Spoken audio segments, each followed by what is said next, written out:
Hello everyone, welcome back to NJ classes. Guys, आज की class में हम करने वाले हैं एंजाइम, और प्रीवियस वीडियोस के अंदर भी हमने एंजाइम टॉपिक को डिस्कस किया था, उसी को आज हम कंटिन्यू कर रहे हैं। ठीक है, और अगर आप चैनल पे न्यू हैं तो आप पहले प्रीवियस वीडियो उसको जरूर देखना, क्योंकि ये सब्जेक्ट वाइज प्लेलिस्ट बनी हुई है। तो अगर आप स्टार्टिंग से देखोगे ना तो देन आपको डेफिनेटली कोई डाउट नहीं रहेगा। तो इसी वजह से अगर आप न्यू हो तो पहले उन वीडियोस को देखिएगा, फिर आपके सारे कॉन्सेप्ट हैं वो क्लियर होते जाएंगे। ठीक है, तो चलिए स्टार्ट करते हैं। हाँ जी, तो पहले आप मुझे ये बताइए कि जो एंजाइम्स हैं, हमने प्रीवियस वीडियोस में भी पढ़ा था ना कि जो एंजाइम्स हैं वो क्या होते हैं, प्रोटीनेशियस होते हैं। एक्सेप्शन केस क्या था, राइबोजाइम, जो कि क्या था, नॉन प्रोटीनेशियस था। ठीक है, तो इसी वजह से हम क्या बोल देते हैं कि all enzymes are proteins. All enzymes are proteins, but all proteins are not enzymes। कि जितने भी एंजाइम हैं वो तो प्रोटीन्स हैं, बट सारे प्रोटीन्स एंजाइम नहीं हैं। क्योंकि देखिए, कुछ प्रोटीन्स तो ऐसे भी हैं जो एज अ हार्मोन की तरह वर्क करते हैं, कुछ प्रोटीन ऐसे भी हैं जो स्ट्रक्चरल प्रोटीन्स होते हैं। तो हम ये तो नहीं कह सकते ना कि सारे के सारे प्रोटीन्स ही क्या हों, सारे के सारे प्रोटीन्स ही एंजाइम हों। ठीक है ना, तो इसी वजह से हम कहते हैं कि सारे प्रोटीन्स एंजाइम नहीं होते, बट सारे एंजाइम क्या होते हैं, प्रोटीन्स। बट आपको देखो यहाँ पे भी डाउट होगा कि अभी तो आपने बोला कि जो राइबोजाइम है, ठीक है, वो क्या है, नॉन प्रोटीनेशियस है, बट वो एंजाइम है। देखिए, एक्सेप्शन केस हर जगह होते हैं, बट अगर हम उनको स्किप कर दें तो जो ऑलमोस्ट जितने भी एंजाइम है सारे क्या हैं, प्रोटीनेशियस ही तो हैं।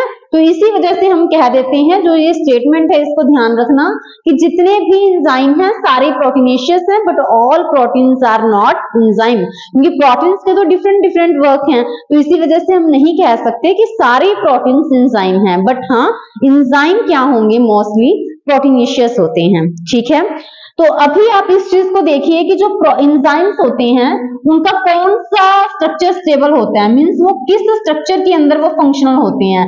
तो जब मैंने आपको प्रोटीन्स के अंदर स्ट्रक्चर करवाए थे 1 डिग्री 2 डिग्री 3 डिग्री, ठीक है, क्वार्टनरी ये करवाए थे, तो मैंने उसी टाइम आपको बोला था कि अगर कोई भी प्रोटीन 1 डिग्री स्ट्रक्चर के अंदर अगर वो फंक्शनल नहीं है, देन वो क्या करेगा, फोल्डिंग करेगा, फिर सेकेंडरी बनाएगा, फिर टर्शरी बनाएगा। ठीक है, तो ऐसे में जो एंजाइम्स हैं वो किसमें स्टेबल होंगे, उनका कौन सा स्ट्रक्चर होता है, उनका स्ट्रक्चर होता है गाइस टर्शरी। तो ये टर्शरी स्ट्रक्चर बना कैसे, ये टर्शरी स्ट्रक्चर बना कैसे, क्योंकि आप इस चीज को देखिए कि स्टार्टिंग में तो चाहे कोई भी प्रोटीन है, ठीक है, जो एंजाइम है वो भी तो प्रोटीन है, तो स्टार्टिंग में तो हमेशा क्या बनता है, स्टार्टिंग में तो हमेशा क्या बनेगा, 1 डिग्री स्ट्रक्चर। ठीक है, 1 डिग्री स्ट्रक्चर जिसके अंदर क्या होती है, सीक्वेंस होती है अमीनो एसिड की। ठीक है, तो 1 डिग्री स्ट्रक्चर है, अगर वो 1 डिग्री स्ट्रक्चर जिसके अंदर पेप्टाइड बॉन्ड भी प्रेजेंट रहते हैं, 1 डिग्री स्ट्रक्चर की क्या होगी, फोल्डिंग। तो जैसे ही 1 डिग्री स्ट्रक्चर की फोल्डिंग होती है तो क्या बनते हैं हमारे पास सेकेंडरी स्ट्रक्चर। क्या बनते हैं, सेकेंडरी स्ट्रक्चर। और अगर सेकेंडरी स्ट्रक्चर की फोल्डिंग हो जाती है देन क्या बनेंगे, देन बनेंगे हमारे पास टर्शरी स्ट्रक्चर। ठीक है, और टर्शरी स्ट्रक्चर किसका होता है, आपको पता ही है कि टर्शरी स्ट्रक्चर किसका होगा, टर्शरी स्ट्रक्चर होगा एंजाइम्स का। ठीक है, तो इट मींस 1 डिग्री स्ट्रक्चर की फोल्डिंग से 2 डिग्री स्ट्रक्चर बना, 2 डिग्री स्ट्रक्चर की फोल्डिंग से क्या बना, 3 डिग्री स्ट्रक्चर बना। तो अगर मैं यहाँ पर 3 डिग्री स्ट्रक्चर एंजाइम्स का ड्रॉ करूं तो हम ऐसे ड्रॉ कर सकते हैं। ठीक है, हम रैंडमली बना रहे हैं अभी। तो अगर मैंने यहाँ पर स्ट्रक्चर ड्रॉ किया इस तरह से,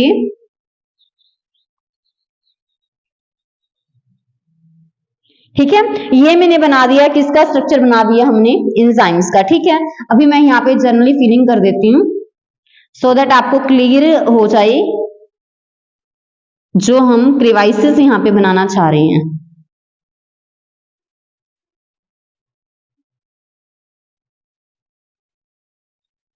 ठीक है, क्लियर है? तो ये मैंने बना दिया एंजाइम्स का स्ट्रक्चर, जो कि हम किसको रिप्रेजेंट करना चाह रहे हैं, 3 डिग्री स्ट्रक्चर को। तो अभी देखिए इस स्ट्रक्चर के अंदर जो एंजाइम का स्ट्रक्चर है, इसके अंदर ऐसे गड्ढे से बन गए ना, तो जो ये हम बना रहे हैं, है ना, जो हमने यहाँ पे गड्ढे से शो किए हैं, तो ये होते क्या हैं, इनको हम बोलते हैं पॉकेट्स। क्या बोलते हैं? पॉकेट्स, या फिर क्लेफ्ट, या फिर क्रेवाइसिस। ठीक है, तो इट मीन्स ये भी क्या है, ये भी तो पॉकेट, क्लेफ्ट, क्रेवाइस है। ठीक है, तो यही मैं आपको बताना चाह रही हूँ कि जो एंजाइम का स्ट्रक्चर होता है ना 3 डिग्री, तो उसके अंदर क्या होते हैं, ऐसे गड्ढे बन जाते हैं। ठीक है, तो ऐसे में उनको हम क्या बोलेंगे, पॉकेट, क्लेफ्ट या फिर क्रेवाइसिस। जैसे ये भी है, ये भी है, ऐसे बहुत सारे होते हैं। ठीक है, तो इन सारे पॉकेट में से, जैसे मान लीजिए कि इस एंजाइम के ऊपर अभी मैंने 2 दिखाए हैं, बट होंगे तो बहुत सारे पॉकेट्स, तो उन्हीं पॉकेट्स में से कोई भी एक पॉकेट किसकी तरह वर्क करेगी, as a active site of the enzyme. जैसे मान लीजिए ये पॉकेट है, ये भी पॉकेट है, मैं आपको पहले बता रही हूँ कि मैंने सिर्फ 2 बनाए हैं, है ना, अगर होते तो बहुत सारे हैं। तो मान लीजिए इनके ऊपर 10 पॉकेट्स हैं। ठीक है, तो उनमें से कोई एक पॉकेट किसकी तरह वर्क करेगी, एज अ एक्टिव साइट। तो मैं मान लेती हूँ कि जो हमारे पास ये वाली पॉकेट है, ये किसकी तरह वर्क करती है, हमारे पास एक्टिव साइट। किसकी तरह काम करेगी, एक्टिव साइट। ठीक है, तो अभी एक्टिव साइट क्या होता है, एक्टिव साइट क्या होती है, ध्यान दीजिए। एक्टिव साइट हम किसको बोलते हैं, हमें पता है कि एंजाइम्स के ऊपर जितनी भी पॉकेट्स होती हैं, उनमें से कोई भी एक पॉकेट किसकी तरह वर्क करती है, एक्टिव साइट की तरह। ठीक है, और उसी एक्टिव साइट के ऊपर क्या होगा, उसी एक्टिव साइट के ऊपर आकर सबस्ट्रेट बाइंड होगा। क्या बाइंड होता है, सबस्ट्रेट बाइंड। ठीक है, अभी आपको डाउट होगा कि ये सबस्ट्रेट क्या होता है। देखिए जो प्रीवियस लेक्चर के अंदर मैंने आपको बताया था कि क्या होता है एक्चुअली, कि जो रिएक्टेंट होते हैं, जैसे आपने पढ़ा हुआ है पहले केमिकल रिएक्शन के बारे में, तो आपको पता है ना कि रिएक्टेंट आपस में रिएक्ट करते हैं तो क्या बनता है, प्रोडक्ट, है ना। तो प्रोडक्ट हम किसको बोलते हैं, जिसके अंदर कोई न्यू सब्सटेंस बने, तो उसी को तो हम बोलते हैं कि प्रोडक्ट बने हैं, तो मीन्स न्यू सब्सटेंस बने हैं, और रिएक्शन को बोल देते हैं हम केमिकल रिएक्शन। देखिए केमिस्ट्री के अंदर जनरली हम उनको बोल देते हैं रिएक्टेंट। ठीक है, होता तो वैसे सेम ही है, बट बायो के अंदर रिएक्टेंट के लिए ही और वर्ड यूज कर दिया जाता है, दैट इज सबस्ट्रेट। ठीक है, तो इट मीन्स एक्टिव साइट वो साइट है जिसपे सबस्ट्रेट आकर बाइंड होगा, मीन्स रिएक्टेंट बाइंड होंगे। ठीक है, तो जैसे अगर ये एक्टिव साइट मैंने दिखाया है, तो यहां पर आकर क्या लगेगा, रिएक्टेंट, सबस्ट्रेट आकर लगेंगे। ठीक है, तो इसी वजह से हमने इसको क्या बोला, एक्टिव साइट। तो एक्टिव साइट वो होते हैं, वो पॉकेट है जिसके ऊपर सबस्ट्रेट आकर लगते हैं, तो उसको हम बोलते हैं क्या, एक्टिव साइट। अभी देखिए कि सबस्ट्रेट क्या होती हैं। ठीक है, तो अब क्या कहोगे, सबस्ट्रेट क्या होते हैं, सबस्ट्रेट कोई भी सब्सटेंस जो कहां आकर बाइंड होता है, एक्टिव साइट के साथ, जो कहां आकर लगेगा, एक्टिव साइट के ऊपर। तो कोई भी सब्सटेंस जो एक्टिव साइट के ऊपर आके लगेगा, ठीक है, मान लीजिए जो ये एंजाइम का स्ट्रक्चर है ना, उसको मैं यहाँ पे रिप्रेजेंट कर रही हूँ। ठीक है, तो यहाँ पर हमने ये शो कर रही हूं मैं कि देखिए होती तो बहुत सारी डिवाइसेस हैं, पॉकेट्स हैं, बट उनमें से एक ही होती है जो कि एज ए एक्टिव साइट की तरह काम करती है, और उसी एक्टिव साइट को हम यहाँ पर रिप्रेजेंट करेंगे। उसी एक्टिव साइट को मैंने यहाँ पर रिप्रेजेंट कर दिया। ठीक है, तो एक्टिव साइट कौन सी हुई, जिसको अभी मैं यहाँ पर मार्क कर रही हूँ, तो ये क्या है, एक्टिव साइट। तो इसको मैंने इस फॉर्म में रिप्रेजेंट कर दिया। So this is a enzyme. तो एंजाइम के ऊपर एक ही साइट है जो ज्यादा इंपॉर्टेंट है, दैट इज एक्टिव साइट। ठीक है, तो ये क्या है हमारे पास, एक्टिव साइट। क्या है ये, एक्टिव साइट, और इसके ऊपर क्या आके लगेगा, इसके ऊपर सबस्ट्रेट आकर लगेगा। ठीक है, क्या आकर लगेगा, इसके ऊपर सबस्ट्रेट। तो अभी हमने शो कर दिया कि यहां पर क्या आके लग गया, सबस्ट्रेट, जिसको मैं ब्लैक से शो कर रही हूँ, ठीक है, इसको हम किससे शो कर रहे हैं, ब्लैक से। तो ये वाला जो मैंने ब्लैक से शो कर किया है यहाँ पर, तो वो क्या है हमारे पास, सबस्ट्रेट। क्या है ये, सबस्ट्रेट। तो आप यही ध्यान दीजिए कि हुआ क्या, ये थी एक्टिव साइट, ये वाली, ठीक है। तो कोई भी एक पॉकेट एज एक्टिव साइट की तरह काम किया, और उसी एक्टिव साइट के ऊपर क्या आके लगा, सबस्ट्रेट आकर लगा। तो सबस्ट्रेट मैंने वही तो बोला, जो ऐसा कोई सब्सटेंस जो कि एक्टिव साइट के ऊपर आके लगेगा, और उसने क्या किया, एक्टिव साइट के ऊपर आकर वो लगा, और आफ्टर दैट क्या बनेंगे हमारे पास, यहाँ पर प्रोडक्ट फॉर्म करेंगे, ठीक है। सो जैसे ही क्या हुआ कि किसी भी एंजाइम की एक्टिव साइट के ऊपर आकर सबस्ट्रेट लगा, तो फाइनली क्या मिलेंगे, वहां पर प्रोडक्ट फॉर्म होंगे, ठीक है, मींस न्यू सब्सटेंसेस बनेंगे, ठीक है। तो इसी वजह से हम कह देते हैं कि सबस्ट्रेट वो सब्सटेंस होते हैं जो एक्टिव साइट के ऊपर आकर लगते हैं, कॉम्प्लेक्स बनता है, और आफ्टर दैट क्या बन जाते हैं, न्यू प्रोडक्ट्स फॉर्म हो जाते हैं, न्यू सब्सटेंसेस फॉर्म हो जाते हैं, और उन्हीं को हम क्या कह देते हैं, प्रोडक्ट, ठीक है। तो चलिए एक बार रिकैप करते हैं, हमने क्या किया कि एंजाइम, ठीक है, कि एंजाइम क्या होते हैं, प्रोटीनेशियस एक्सेप्ट राइबोजाइम। इसी वजह से हम कह देते हैं कि all enzymes are proteins but all proteins are not enzymes, ठीक है। और एंजाइम्स फंक्शनल किसमें होते हैं, 3 डिग्री स्ट्रक्चर में। 1 डिग्री स्ट्रक्चर की फोल्डिंग हुई तो क्या बना, 2 डिग्री स्ट्रक्चर, और 1 डिग्री स्ट्रक्चर के अंदर कौन सा बॉन्ड होता है, only peptide bond. 2 degree structure की फोल्डिंग की तो क्या बना, 3 डिग्री स्ट्रक्चर, और 3 डिग्री स्ट्रक्चर में कौन फंक्शनल रहेगा, एंजाइम्स, ठीक है। और ऐसे में जब हमने एंजाइम्स का 3 डिग्री स्ट्रक्चर देखा तो उसके अंदर बहुत सारे पॉकेट्स दिखे हमें, ठीक है, बट उनमें से सिर्फ एक ही पॉकेट है जो कि किसकी तरह काम करेगी, एज अ एक्टिव साइट। तो इसी वजह से हमने क्या किया कि जो डायग्राम में सिर्फ एक ही पॉकेट को रिप्रेजेंट किया, जो कि ये है, ठीक है, मींस ये एक्टिव साइट है, ठीक है। तो इसी एक्टिव साइट के ऊपर क्या आकर लग गया, सबस्ट्रेट मींस रिएक्टेंट, और जब ये सबस्ट्रेट इस एक्टिव साइट के ऊपर आकर बाइंड होता है तो वो क्या बनाएंगे, प्रोडक्ट, जिसको हम बोलते हैं कि न्यू सब्सटेंसेस बने हैं, ठीक है। तो बाकी फिर हम नेक्स्ट स्लाइड में करते हैं। देखिए नेक्स्ट करते हैं। तो प्रीवियस स्लाइड के अंदर हमने पढ़ा कि एंजाइम के ऊपर एक एक्टिव साइट होती है जिसके ऊपर सबस्ट्रेट आकर बाइंड होता है, तो उसी को हम अभी दोबारा बना रहे हैं, सो दैट उससे रिलेटेड बाकी कॉन्सेप्ट आपको क्लियर कर सकूं, ठीक है। तो ये क्या है हमारे पास, एंजाइम, क्या है ये, एंजाइम, ठीक है। और एंजाइम के ऊपर जो हमने ये बनाया है, ये क्या है, ये है इसकी एक्टिव साइट।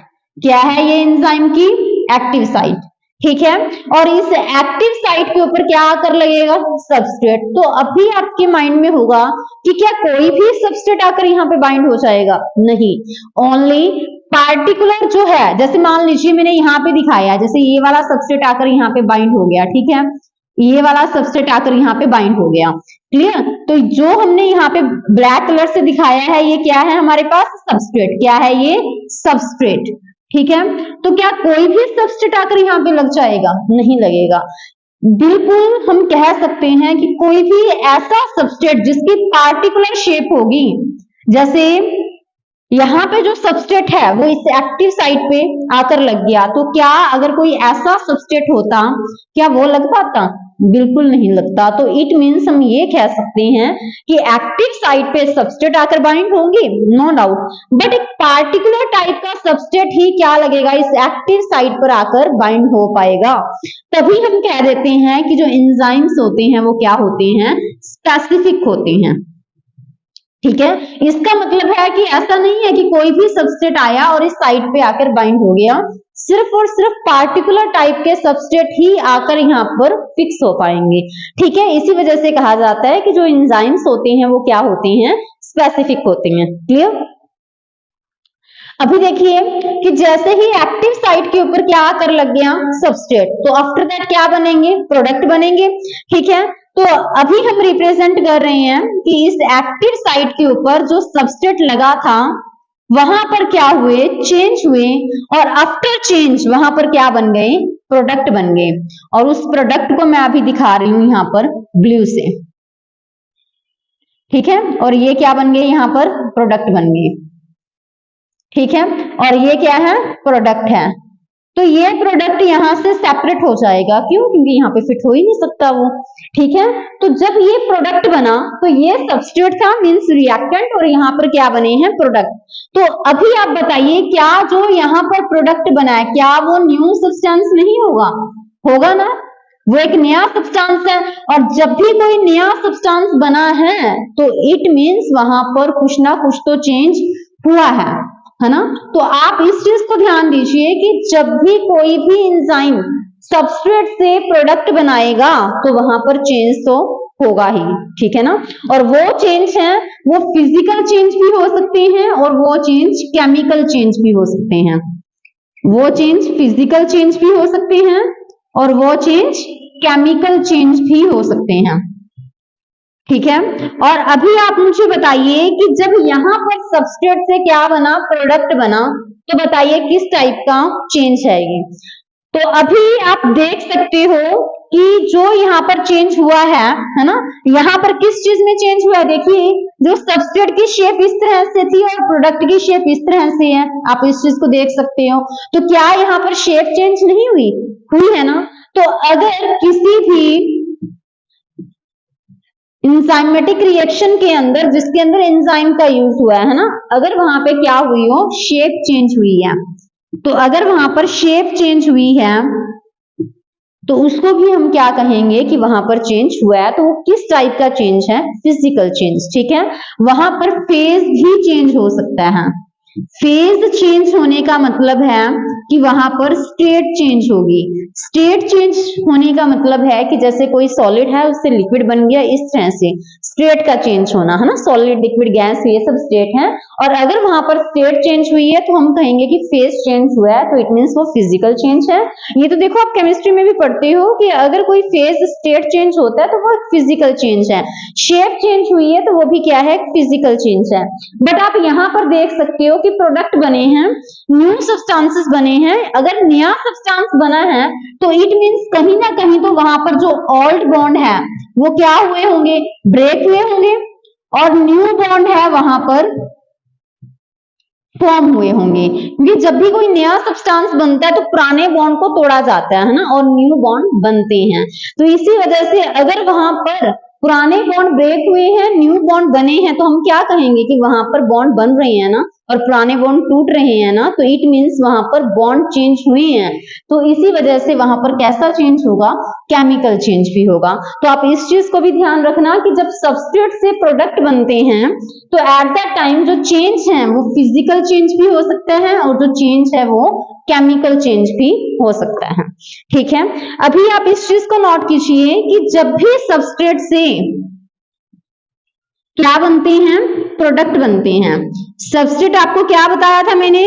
रिएक्टेंट्स को यहाँ पर सबस्ट्रेट बोला जाता है। तो जब भी सबस्ट्रेट से क्या बने? प्रोडक्ट। जैसे यहाँ पर ये सबस्ट्रेट था और इस सबस्ट्रेट से क्या बने हैं? प्रोडक्ट बने हैं, ठीक है।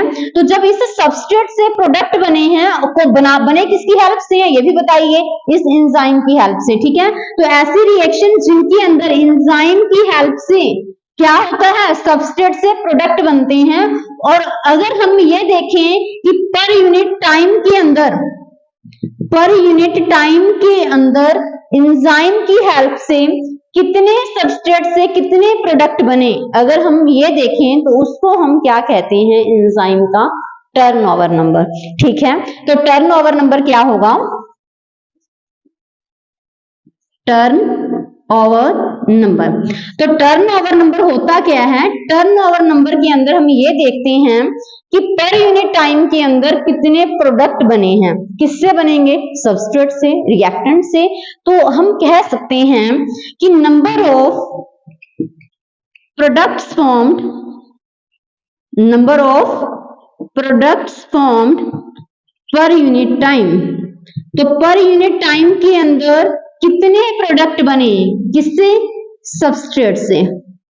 तो सबस्ट्रेट से पर यूनिट टाइम में कितने प्रोडक्ट बने, वही क्या होगा? एंजाइम का टर्नओवर नंबर होगा, ठीक है। तो एंजाइम का तो टर्नओवर नंबर बहुत ज्यादा होता है। तो चलिए इसका एग्जांपल लेते हैं हम।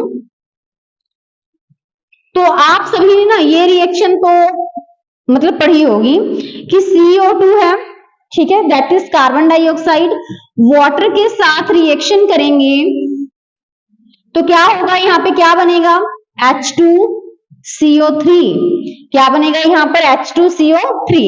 तो ये क्या है, कार्बन डाइऑक्साइड, क्या है ये, कार्बन डाइऑक्साइड, और ये क्या है, वाटर, और ये क्या है, कार्बोनिक एसिड, क्या है ये, कार्बोनिक एसिड। ठीक है, तो अभी देखिए CO2 plus water that gives us H2CO3।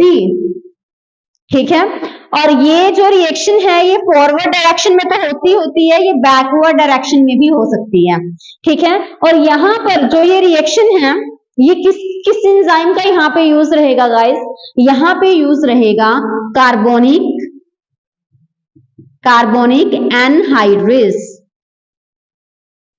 Carbonic anhydrase. मैं इस एंजाइम को ऊपर भी एक बार राइट कर देती हूँ सो दैट आप क्लियरली देख पाओ, कार्बोनिक एनहाइड्रेस। तो जो ये एंजाइम है ये क्या करेगा, कार्बोनिक एनहाइड्रेस, ये H2CO3 की फॉर्मेशन में हेल्प करेगा। वैसे ये रिएक्शन बैकवर्ड डायरेक्शन में भी होती है। ठीक है, अगर मैं आपको बोलूं कि यहाँ पर कार्बोनिक एनहाइड्रेस क्या कर रहा है, प्रोडक्ट फॉर्म कर रहा है, दैट इज H2। अगर हम फॉरवर्ड डायरेक्शन की बात करें तो यहाँ पर प्रोडक्ट बन रहा है H2CO3, किससे बन रहा है, CO2 प्लस वाटर। ठीक है, वैसे ये बैकवर्ड डायरेक्शन में भी होगी, मैं एक बार आपको फॉरवर्ड डायरेक्शन का एग्जांपल लेके बता रही हूँ कि जब रिएक्शन फॉरवर्ड डायरेक्शन में हो रही है देन क्या होगा, H2CO3 है, ये प्रोडक्ट बनेगा, किससे बनेगा, इन सबस्ट्रेट से, that is CO2 plus H2O। ठीक है, तो अभी अगर हम ये देखें कि पर यूनिट टाइम में इन सबस्ट्रेट से कितने प्रोडक्ट बने, यहाँ पे प्रोडक्ट मींस H2CO3 जब हम फॉरवर्ड डायरेक्शन की बात करें तो कितने यहाँ पे H2CO3 के मॉलिक्यूल्स बने हैं सबस्ट्रेट से, तो वो इसका क्या हो जाएगा, टर्नओवर नंबर हो जाएगा। ठीक है, तो अगर मैं आपको बताऊं कि अगर यहाँ पर जो कार्बोनिक एनहाइड्रेस जो कि एंजाइम है, अगर हम एंजाइम यूज नहीं करते, अगर एंजाइम एब्सेंट हो देन क्या होगा, अगर यहाँ पर एंजाइम का यूज नहीं करते ना देन क्या होगा, 1 घंटे के अंदर कितने मॉलिक्यूल बनेंगे कार्बोनिक एसिड के, हमारे पास कार्बोनिक एसिड के 200 मॉलिक्यूल्स बनेंगे। ठीक है, बट अगर एंजाइम यहाँ पर यूज करें, कौन सा एंजाइम, कार्बोनिक एनहाइड्रेस, अगर ये एंजाइम प्रेजेंट है देन क्या होगा, देन 1 सेकेंड के अंदर कितने मॉलिक्यूल्स बनेंगे, देन 6 लाख मॉलिक्यूल्स यहाँ पर फॉर्म होंगे। तो आप यहीं से अंदाजा लगा सकते हो कि जब एंजाइम यूज नहीं किया, ऐसा नहीं है कि वो रिएक्शन हुई नहीं है, रिएक्शन तो तब भी हुई है ना। 1 आवर के अंदर सिर्फ हमारे पास 200 मॉलिक्यूल बने हैं, यहाँ पर देखो 1 घंटा लग गया 200 मॉलिक्यूल बनाने में, बट यहाँ पर 1 सेकेंड के अंदर ही 6 लाख मॉलिक्यूल्स बन गए। तो इट मीन्स कि अभी तो रिएक्शन बहुत फास्ट हुई, तभी तो हम बोलते हैं ना कि जो एंजाइम है वो क्या करते हैं, रेट ऑफ रिएक्शन को, स्पीड ऑफ रिएक्शन को क्या कर देते हैं, बढ़ा देते हैं। ठीक है, तो गाइस ये था एंजाइम्स के बारे में। एंजाइम्स का पेंडिंग पार्ट है वो हम नेक्स्ट वीडियोस के अंदर कवर करेंगे। और अगर अभी तक, मैं अगेन आपसे बोल रही हूँ कि अगर अभी तक आपने प्रीवियस वीडियोस नहीं देखी तो आप उन वीडियोस को देखिए, साथ के साथ आप उनके नोट्स बनाइए, क्योंकि एग्जाम के टाइम में वही आपके लिए बेनिफिशियल रहने वाले हैं।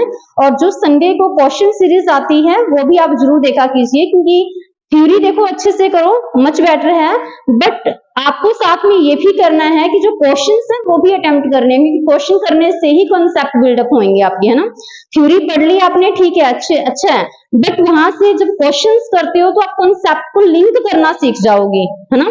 तो क्वेश्चन भी आप क्वेश्चन सीरीज को अटेंड किया कीजिए, क्योंकि अभी तो देखो स्टार्टिंग है, सो इसी वजह से क्वेश्चन का लेवल भी उसी तरह से रखा जा रहा है। जैसे जैसे सिलेबस होता जाएगा, जैसे मान लीजिए अभी हमारा बायोमोलिक्यूल्स चैप्टर चल रहा है, तो जैसे ही बायोमोलिक्यूल्स फिनिश होने वाला होगा तो उसके बाद मैं आपको मतलब क्वेश्चंस भी दूंगी, है ना। अप्रोक्सीमेटली 500 क्वेश्चंस दिए जाएंगे इस यूनिट के भी। ठीक है, तो वहां से आपकी फिर और ज्यादा प्रैक्टिस हो जाएगी, तो उनके अंदर क्वेश्चंस का लेवल और हाई होगा। तो इसी वजह से मैं आपको बोलती हूँ कि 0 से बिल्कुल हाई लेवल तक करेंगे। ठीक है, तो आप स्टार्टिंग से मीन्स अगर आपको बेसिक्स क्वेश्चन करोगे वहीं से क्लियर होते जाएंगे, देन ही तो आप अच्छे लेवल के क्वेश्चन अटेम्प्ट कर पाओगे। तो आई होप कि आप वो वाली सीरीज सारे अच्छे से देख लोगे। Thank you, have a nice day.